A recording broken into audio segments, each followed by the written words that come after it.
Hello, welcome to episode 4 of the Follow Jesus Discipleship Teachings or Series. How have you been? Hope your week has been great.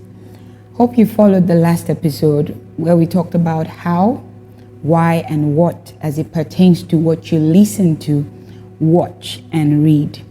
And I hope you've been able to take note of the things you're going to consciously consider when you're going to watch, read, or listen to a thing. Today we are talking about the virtue called patience. I'm going to share a story with you and we'll read scripture as well. The virtue called patience. You see, one of the difficult things we find hard to exhibit or to leave out is patience. We are very quick in nature. And when I say in nature, I'm talking about human without Jesus. Even with Jesus, we need grace. We're very quick. We're very, quick to do things. But we really want to talk about the virtue called patience. Patience is extremely important when it comes to our call, when it comes to our primary and our secondary call. Primary call being the call to follow Jesus, basically follow him. He says in his word that we should follow him and it will make us fishers of men. That's the primary call, follow Jesus. And the secondary call is service. The works and the things we do, in following Jesus. And I will say that both of them are very important. That is the first or the secondary, the primary or the secondary. You can't have one without the other. You can't do service without knowing the master. Either in the kingdom, by the way, whatever service we're doing, maybe, either in the kingdom or outside the kingdom, if I can use that word. I'm talking about either in church or at your workplace, your secular, workplace. You carry the kingdom. So the kingdom doesn't end in church. So whichever one it is, when it comes to that call, both are important. Your primary and your secondary work together. To be able to do service effectively, you need to know Jesus. You need to follow Jesus. You need to know how he wants you to do it. So that being said, I will tell you this story. There was a time in my life where I felt I had what it took. And I learned that that's one of the things you don't want to say when you come to God, when you come before Jesus. Don't say those words. Don't say things like, I have what it takes, Lord. I learned that in life. And there was a period in my life where I felt like I had what it took as it pertains to ministry and service. And I would see people do the same things I can do, or even I can do it better than they can do it. And I'll be angry, how come I'm not given the opportunity to do the same thing that they are doing? How come they get to have that opportunity to sing or get to have the opportunity to lead or whatever it is? Why? I can do it better. They can't even sing well. They can't even talk well, and I had that for a while. And during that period, I never got the opportunity to do anything. Well, maybe for one thing, the one thing I didn't like. But I never got the opportunity to do the things I felt I really should be doing. And I just felt, I was angry. Just felt, what's going on? Doesn't make sense. I should be doing this. I'm better at this. I have what it takes. When it comes to qualification, I have what it takes and I should be doing this. That person should not be doing it. and I never got the opportunity to. And there was a time I got close to getting an opportunity. I was to lead, worship, and a prominent person was coming to service that day. That was the church I was attending. And so that was a good platform, if I could use the word. And I'd practiced, and everything went well, practice. I was feeling myself and feeling good. And then the pastor comes and says, because of the person coming tomorrow, I think it would be best that this person handles the worship, the service. And I thought, how? Why? I practiced. It was good. What problem do you have against me? What's the problem? And I had questions, and I was pained. I was hurt. I was unhappy. And the person they said should handle it happens to be my very close friend. Yes, my very close friend had to take my place and do what I was supposed to do. And I wasn't happy. I mean, not that she's my friend, but I wasn't happy because I have practiced. It's a big platform, in quotes, a big stage. This person is coming and now I can't do this. I was very hurt, very pained. I went home. I had to still be at rehearsals anyway. I went home, and when I got home, I locked myself in and I cried and cried and cried. I was like, God, what is all this? I know there is a call upon my life. I know. So how can I be so close to this and then they took it off me? Why? I cried. I'm like, this is victimization. I had words. I said all I could. I cried. I had questions. I was like, God, this can't be. I know that I'm good. I know that I have what anybody should have. I don't understand. And this, I said all. And I think I was crying and praying. Because sometimes, even when you're talking and you're just lamenting, you're talking to someone and he's hearing. So I did that, and I was quiet. I mean, I cried I'm not talking about 20 minutes, maybe over an hour or two. And I sat down after crying, and all of this time he didn't say anything, just probably looking at me to exhaust myself, cry, and then when I'm done, we will talk, And then I sat down, quiet. I think by this time I had a headache, serious one, and I just laid there, not sleeping. And then he said to me, so, my child, you're not happy? I'm like, yes, I'm not happy. Yes, you're not happy. But the question I have for you is this.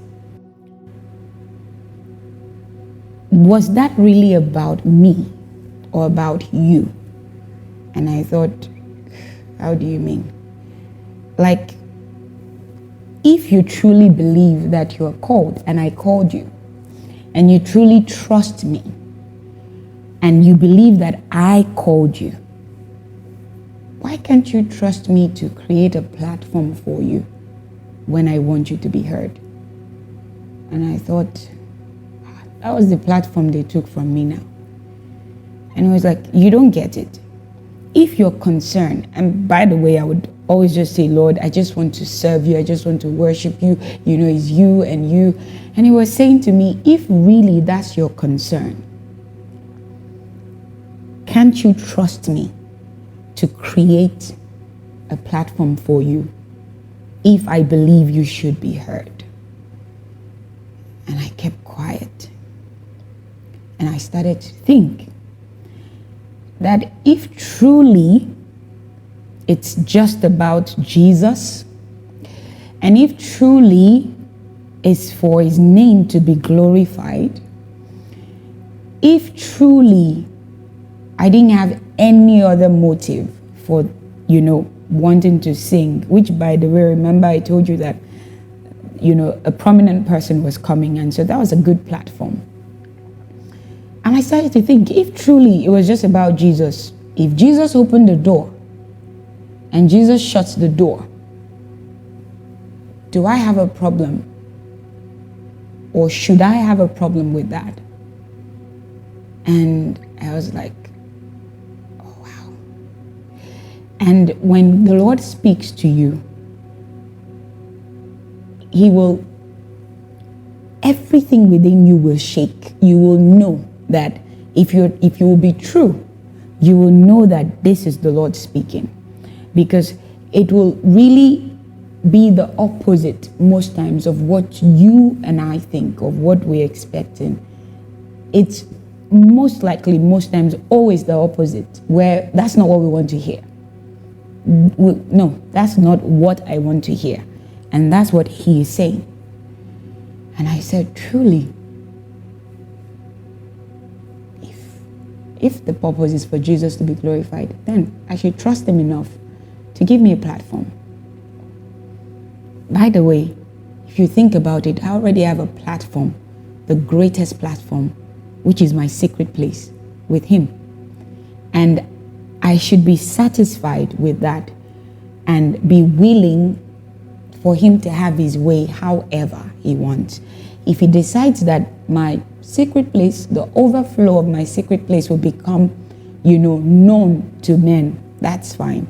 And if he doesn't decide that, I should be satisfied as well with just having the best platform, which is me and him, before him.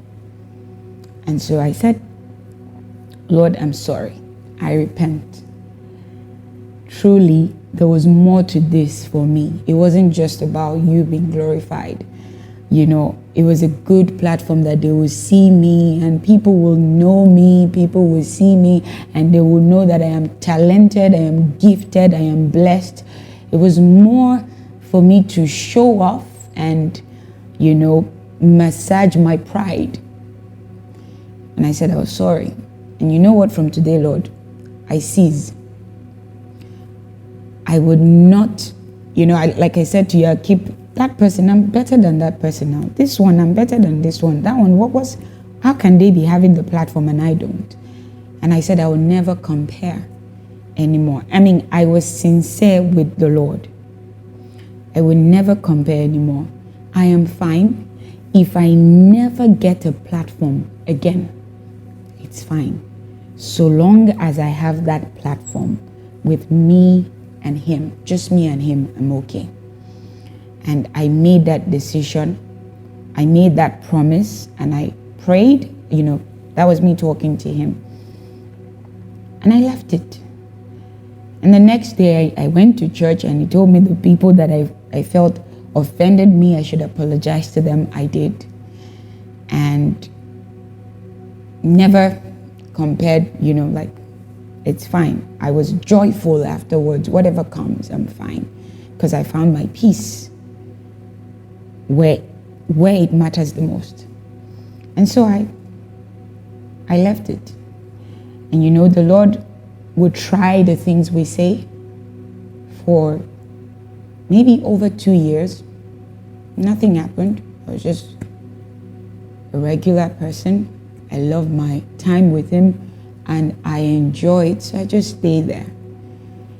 And it was 2 years or over 2 years, like 3 years after, that the Lord made an opening for me somewhere. He made it because I wasn't looking for it. And I sang. I wasn't even supposed to be the one. The person that was supposed to come didn't show up and said, just go on. I'm like, no, that's not why I'm here. And I just did what I've been doing in the secret place. And that was it. That was it. And I realized that if you are struggling with wanting to be known, wanting to be seen, wanting to be heard, and you are in that place where you just feel time is going, nobody can see what I can do. I have been quiet all along. I have been patient. I don't force nothing. And time is going. When are they going to know me? When are they going to see me? When are they going to notice me? When are they going to know that I carry something? When are they going to know that there is more to me? If you trust in the Lord and you're truly out for whatever pleases Him, He will not fail you. He will come through when He believes it is time. And I'm saying this even as it pertains to our secondary calling, which is service. I have this gift, I have this ability, it's fine. Just keep at your primary. Know Jesus, love Jesus. When Jesus believes that there is something for you to say, no power, no demon can stop it. I need to say that to you again. When Jesus decides that there is something for you to say, that it is time for you to speak, it is time for you to move forward, it is time for you to lead, whatever it is, I tell you this, no power, no demon, nobody can stop it. Nobody. So if you will just trust the Lord, and I will read the scripture now.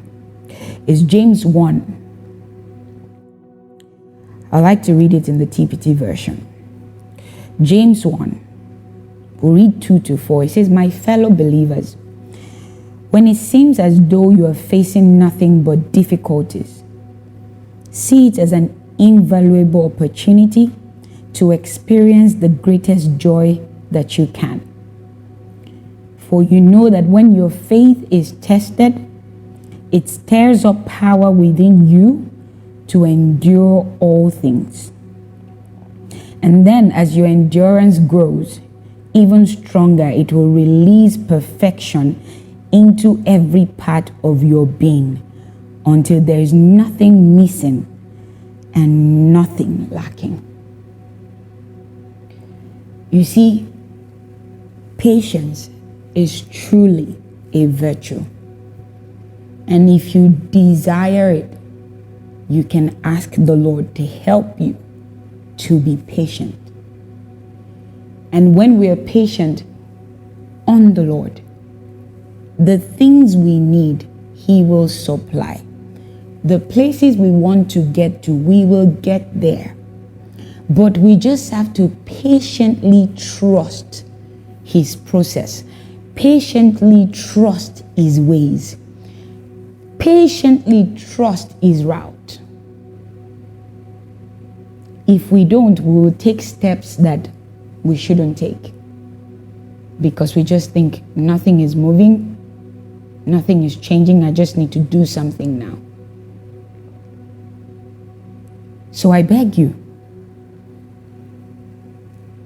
for the worship leader, the pastor, the minister, the usher, whichever one it is, the doctor, the banker, because you have a call. Whichever one it is you're doing, I would like you to be patient. Let the virtue called patience be your watchword. Trust the Lord that whatever needs to get to you, He will make it possible. Whatever you need to have, He will make it possible. Whatever platform you think is amazing, if the Lord wants you to get there, you will. And when you're patient, you will grow stamina. So that when platforms shows up, when different platforms show up, you decide with him which one to do.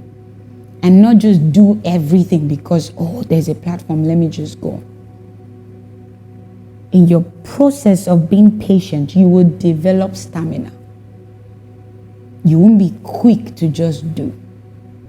So I beg you, and I said this story because lots of people always ask me and say to me, I am gifted, I am talented, nobody is seeing my talent, nobody is seeing what I'm doing, nobody is, noticing me, nobody is giving me a platform. Would you want man's platform that he can take away from you? Or do you want Jesus' platform? His platform nobody can take. And that platform is readily available to you. It's called the secret place. It is readily available to you. Embrace that platform. Enjoy that platform where it's just you, your Lord, your Father, your Master, just talking. Trust me, the overflow of that platform will go to the ends of the earth, if that's the will of God for you. So I believe I will round up this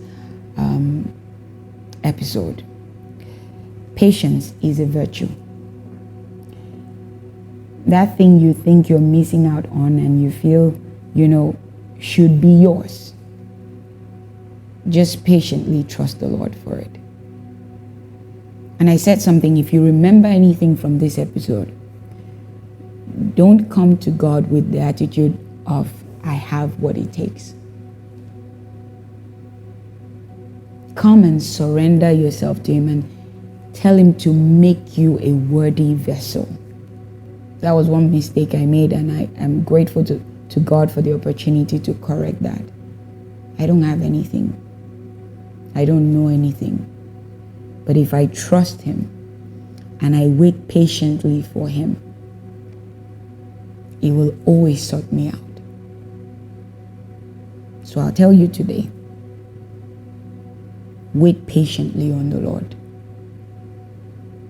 If he has given you that dream, that calling, that assignment, he is faithful to accomplish it in your life. He is faithful to bring it to pass in your life. God bless you. And I will see you on the next episode. Have a wonderful week. I love you.